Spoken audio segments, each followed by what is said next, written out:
want to talk with you today about assertiveness. Assertiveness can be a really difficult balance to find, including for all those managers out there. Yet for those managers, assertiveness is a great tool in performance management. My name's Simon Tyson. I'm the CEO of the Real Learning Experience.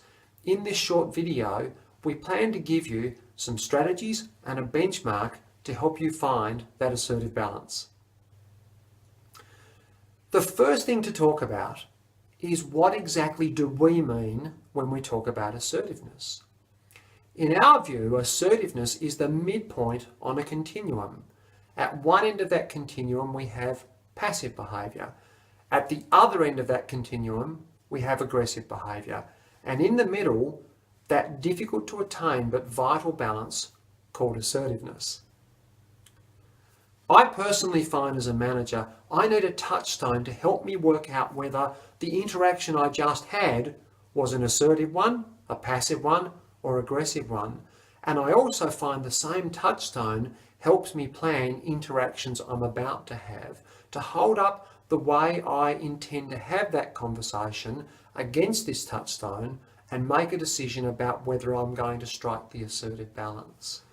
Assertive behaviour is really about the rights of the two people in the conversation.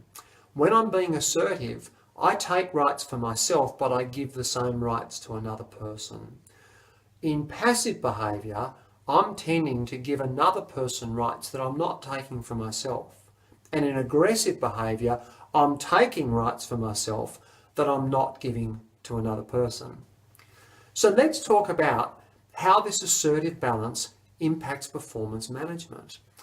In fact, it really impacts every conversation you have with each member of your team. Every time you talk to them, if you're able to take rights and expectations for yourself, but also give rights and expectations to them, you'll achieve a much more productive outcome. Most importantly, you'll leave the conversation with an accurate understanding of the way they perceived it.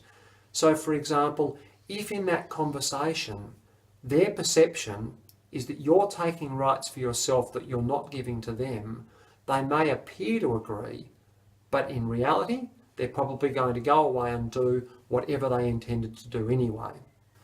So I'm going to use a really common example of how this might play out in the workplace.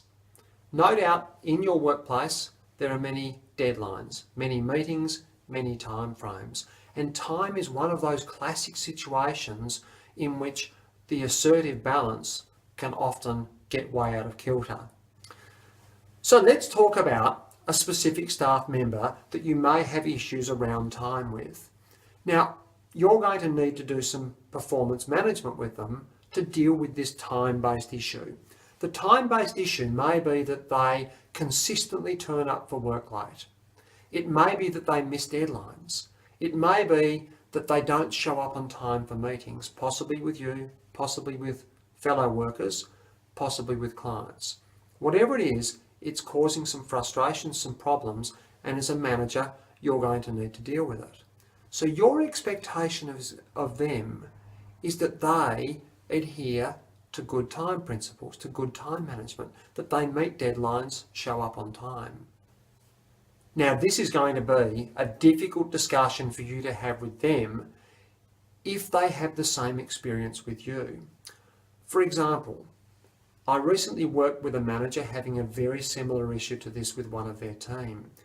However, that team member had waited for 3 months for a leave application to be approved. For that manager to sit down and talk to this team member about missing deadlines, about being tardy, was really difficult because the team member, their perception was, wait there, you've got a right, an expectation that you're taking for yourself, but you're not giving that back to me.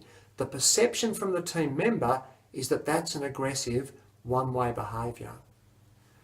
However, if that same manager typically delivers on time, when they have something they've promised their team member, they get back to them when they've promised.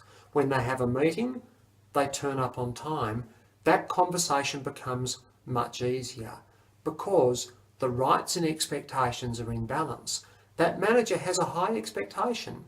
They expect their team member to deliver on time, to be reliable, but at the same time, they're prepared to accept that they need to do that in a reciprocal way.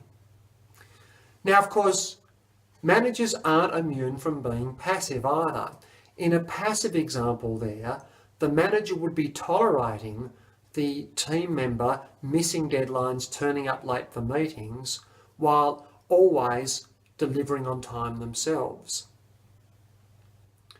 If you're in that category, if you tend to let people get away with things that you wouldn't personally try and get away with yourself, then perhaps you've got to look at your comfort with giving feedback, with your comfort in dealing with awkward situations. It's not the role of a manager to be popular. It's not the role of a manager to please people. Sometimes in performance management and in balancing the rights of both parties, difficult conversations need to occur. So that's a quick summary of assertiveness as it applies to a simple performance management situation. So remember that assertive benchmark.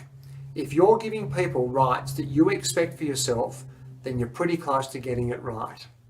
If you've enjoyed this video, please subscribe to receive alerts when we release new articles, videos, and resources.